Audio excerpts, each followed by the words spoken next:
বিসমিল্লাহ আলহামদুলিল্লাহ সাল্লাতু ওয়াসসালামু আলা রাসূলিল্লাহ। প্রশ্ন করেছেন, আসসালামু আলাইকুম। ওয়ালাইকুম আসসালাম রহমতুল্লাহ।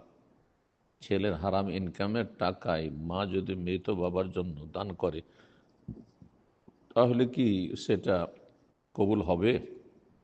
যদি নিশ্চিত জানেন যে এটা হারাম, অমুকের বেইমানি করা, অথবা এটা সুদের টাকা, এটা ঘুষ খাওয়ার টাকা, তাহলে সেটা হারাম।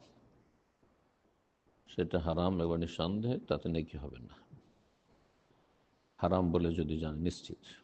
আর যদি হারাম হালালের সংমিশ্রণ থাকে, হালালও কিছু আছে, উপার্জন চাকরি বাকরি করে বা ব্যবসা করে কিছু, আর হারামও আছে, তাহলে সেখান থেকে দান খেরাত করতে পারে। কারণ ছেলে মাকে বলে দিচ্ছে না যে তোমাকে হারাম দিচ্ছি। যদি বলে দেয় যে এই যেটা দিলাম এটা হারাম, এটা জোয়ার টাকা, এটা অমুকের টাকা, হারাম টাকা, তাহলে তখন সেটাতে নেকি হবে না। সেটা মালে খাবিস, সেটা মুক্ত হওয়ার জন্য দান করে দিতে হবে। সেটাতে আল্লাহ সান্নিধ্য লাভ হবে না। বারাকাল্লাহু ফিক।